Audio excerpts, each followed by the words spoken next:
مدینے میں. حضرت ابو بکر صدیق روز رات کو جا کے اس کے گھر کا کام کاج کر کے آتے. کام بتاؤں کیا تھا اس کا؟ جاگ رہے ہیں آپ لوگ؟ اس زمانے میں نا لوگ باتھ روم گھر میں بنا لیتے تھے. شاید پرانے لوگوں نے دیکھے ہوں, وہ اس کے اندر ہی پیشاب پخانہ رہتا تھا. وہ آتے تھے ملازم تو وہ اٹھا کے باہر پھینکا کرتے تھے. وہ بی بی گھر کے اندر پیشاب کرتی, نابینا ہے, وارث کوئی نہیں. ابو بکر صدیق آتے, امیر آدمی, اور اس کا وہ پخانہ پیشاب اٹھا کے باہر پھینک کے آتے. پھر اس کے گھڑے میں پانی بھر کے لاتے, پھر اس کے گھر میں جھاڑو دیتے, پھر اس بوڑھی عورت کو کھانا کھلاتے, پھر اس کو خرچہ دیتے, پھر اس کو کہتے کہ فلاں آدمی کی تیرے پڑوسی کی میں نے ڈیوٹی لگا دی ہے, ضرورت ہو تو اس کو کہہ دینا. بڑے زمانہ خدمت کی. ایک دن حضرت عمر فاروق اس بی بی کے دروازے پہ چلے گئے, دستک دی. اس نے کہا کون ہے دروازے کا؟ میں عمر فاروق ہوں, عمر بن خطاب ہوں. پتہ چلا ہے آپ لوارث ہیں, میرا دل کرتا ہے میں آپ کے گھر کا کام کاج کر دیا کروں. تو بی بی کہنے لگی نہیں, ایک بندہ آتا ہے کئی سالوں سے وہ کر رہا ہے, مجھے وہی ٹھیک ہے. ایک آتا ہے بڑے سالوں سے کام کرتا ہے, وہی ٹھیک ہے. تو حضرت عمر کہنے لگے میں نے بھی کام ہی کرنا ہے, کچھ اس سے کرا لے, کچھ مجھے موقع دے دے نیکی کا. کہنے لگی نہیں وہی ٹھیک ہے. تو فرمانے لگے میرے اندر کیا نقص نظر آیا ہے, اماں جی مجھے بھی ٹائم دیں. تو بی بی کہنے لگی نہیں وہی صحیح ہے. حضرت عمر جذباتی آدمی تھے, جلالی آدمی تھے. کہنے لگے میں نے کہا نہیں مجھے بتاؤ میں کیوں نہیں کر سکتا. تو بوڑھی اماں کہنے لگی تجھ میں اور اس میں فرق ہی بڑا ہے. کہا وہ کیوں؟ کہنے لگے اتنے سال ہو گئے اسے آتے ہوئے, اتنے سال. تو پہلے دن آیا ہے اور آتے کہہ رہا ہے میں عمر بن خطاب ہوں, اپنا نام بتا رہا ہے. سالوں ہو گئے میں روز پوچھتی ہوں تیرا نام کیا ہے, وہ بتاتا ہی نہیں. وہ کہتا ہے اماں میں کام صحیح کرتا ہوں, تو نام کو چھوڑو, نام بتا کے کیا کرنا ہے. فرمایا یہ تھوڑا فرق ہے, اس نے اتنے سالوں میں نام نہیں بتایا اور تو پہلے دن ہی آگے کہہ رہا عمر بن خطاب ہوں. تو ابا جی کا بھی نام بتا رہا ہے, میں نے نہیں کام کرانا, مجھے وہی صحیح ہے. نام نہیں بتاتا, نوکری پوری کر جاتا ہے. حضرت سیدنا عمر فاروق فرماتے ہیں میں تہجد کے وقت جھاڑیوں میں چھپ کے بیٹھ گیا. کہتے مسجد نبی سے وہ شخص نکلا, چہرے پہ نقاب, پیروں سے ننگا, اور میں نے اس شخص کو خرامہ اس بوڑھی عورت کے گھر کے قریب جاتے دیکھا. تو پیچھے سے جا کے میں نے کہا او مسافر چہرہ تو دکھا. تو کہتے ہیں چہرہ اٹھایا تو ابو بکر صدیق تھے, صدیق اکبر تھے.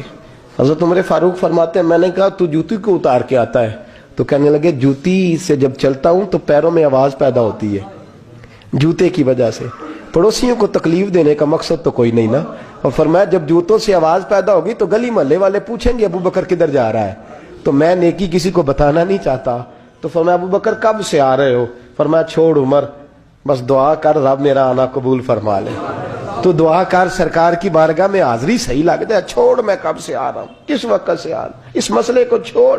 تو یہ دیکھ پانی پر نسویلیاں رنگا رنگ کڑے, پریا اس دا جانی ہے جس دا توڑ چڑھے. یہ بات آپ نے درجنوں بار سنی ہے, لیکن اس پر غور تو کرو میرے دوستو. کہ حضرت عمر فاروق فرماتے ہیں جن دنوں تبوک کے لیے میرے نبی نے اعلان فرمایا میرے حالات اچھے تھے, ابو بکر کے اچھے نہیں تھے, مالی حالات کمزور تھے, کچھ مسائل تھے, میرے اچھے تھے. میری سرکار نے اعلان فرمایا کہ پیسے دو. فرماتے ہیں چونکہ میرے حالات بھی اچھے تھے تو میں نے کہا اس دفعہ پہلا نمبر میرا ہی ہوگا. فرماتے ہیں آدھا مال گھر کا, یہ بھی بڑی دلیری ہے. کتنا بولیے؟ اتنے تو ابے نو نہیں دس دے ساڑھے کو پیسے کنے نے, کہتے ابا جی مانگنا لین, والد صاحب کو نہیں بتاتے, ہماری جیب بکھری ہوتی ہے, ایسے ہی نانا کو مانگی نہ لے. آدھا مال حضرت عمر فاروق فرماتے ہیں آدھا مال میں نے بانٹ کے حضور کی بارگاہ میں, اور ساتھ میرا ارادہ ہے کہ ابو بکر آج میں نہیں تجھے آگے گزرنے دیتا. فرماتے ہیں مال پیش کیا, تھوڑی دیر گزری تو ابو بکر بھی آ گئے. اور منظر کیا ہے؟ کہتے ہیں انہوں نے قمیض پہنی ہوئی ہے بوریے کی, سر پہ ٹوپی کوئی نہیں, پیروں میں جوتا کوئی نہیں, سر میں ٹوپی کوئی نہیں, پیروں میں جوتا کوئی نہیں. کہتے ہیں ابو بکر صدیق آئے, سب کا مال آیا, مصطفیٰ کی بھی اتنی توجہ نہیں تھی, پر جب ابو بکر آئے تو میں نے مصطفیٰ کریم کے انداز بھی بدلے ہوئے دیکھے, اس شخص کے آنے پر بدلے ہوئے دیکھے. فرماتے ہیں میرے رسول پاک کے سامنے ہر چیز ابو بکر نے قدموں میں ڈھیر کر دی, اور ڈھیر کر کے نا چیزیں رکھ کے تو فٹافٹ پچھلی سائیڈ پہ, کسی کو پتہ نہ چل جائے, پچھلی سائیڈ پہ حضور کے. تو حضور نے فرمایا ابو بکر سامنے آنا, گھر کیا چھوڑ کے آیا ہے, گھر کیا؟ بابا بولے شاہ صاحب کہنے عشق تیاگ دو ایک برابر, پر عشق دا سیک ودھیرا اگ تے ساڑے ککھ تے کانے، عشق ساڑے تن میرا، اگ دا دارو می تے پانی، مینوں دسو عشق دا دارو کیڑا، بلے شاہ تے کچھ نہیں بچدا جتے عشق نے لایا ڈیرا۔ فرمایا ہر چیز پیچھے بیٹھ گئے تو محبوب نے بازو تھام کے آگے کیا، فرمایا کیا چھوڑ کے آیا گھر؟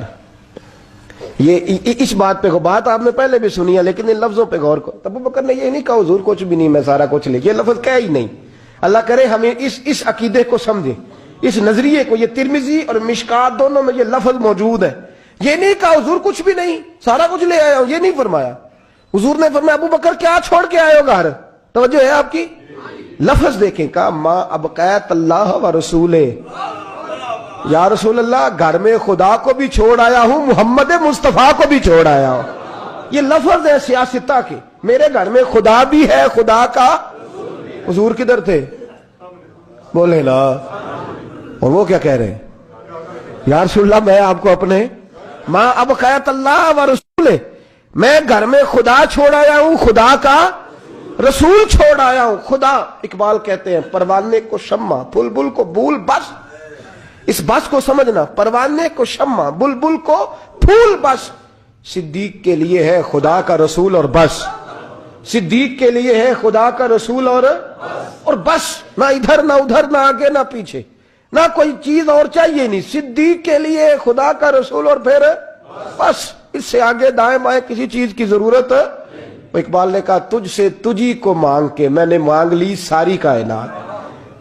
بس حضور کی ذات سے آگے پیچھے سوچ گئی نہیں، کبھی دائیں بائیں دیکھا ہی نہیں، کبھی سوچا ہی نہیں، کبھی مزاج ہی نہیں گیا، کبھی معیار ہی نہیں ہوا میرے نبی پاک صلی اللہ تعالی علیہ وسلم نے۔ اور پھر لطف کی بات پتہ کیا ہے؟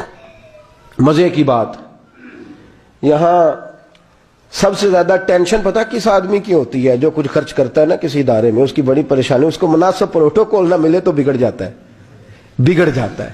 اس لیے میرے جیسے مولوی حضرات چودھری صاحبان کے نام ذرا بڑے بنا سوار کے لیتے ہیں، وہ کئی دفعہ جگہ نہ ملے مسجد میں پھر بھی بگڑ جاتے ہیں، کہنے سانو تھا ہی نہیں لبھی تھوڑی مسجد۔ یہ بڑا مشکل ہوتا ہے مرحلہ، یہ پروٹوکول بڑی مصیبت ہے، بڑا مشکل مرحلہ ہے، سب سے مشکل یہ والا مرحلہ ہے۔ حضرت ابو بکر صدیق، خرچہ سب سے زیادہ، نوکری سب سے زیادہ، تابعداری، پیار، فرما برداری، بیٹھنا سب سے پیچھے ہے، پیچھے ہو کے دائیں بائیں، بتانا نہیں، ذکر نہیں کرنا۔ یہ جو محبت کے اندر ہوتی ہے نا، یہ رکاوٹ نہیں ہوتی، یہ اصل میں محبت کی دوڑ ہوتی ہے۔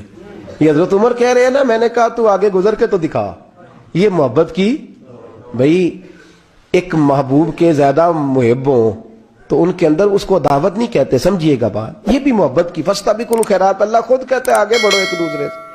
حضرت سیدنا عمر فاروق فرماتے ہیں ساری زندگی میں نے یہ کوشش کی کہ ابو بکر سے آگے گزر جاؤں، لیکن میں اس نے گزرنے نہیں دیا۔ اس کا انداز ہی بڑا انوکھا ہے، اس لیے کہ صدیق کے لیے ہے خدا کا رسول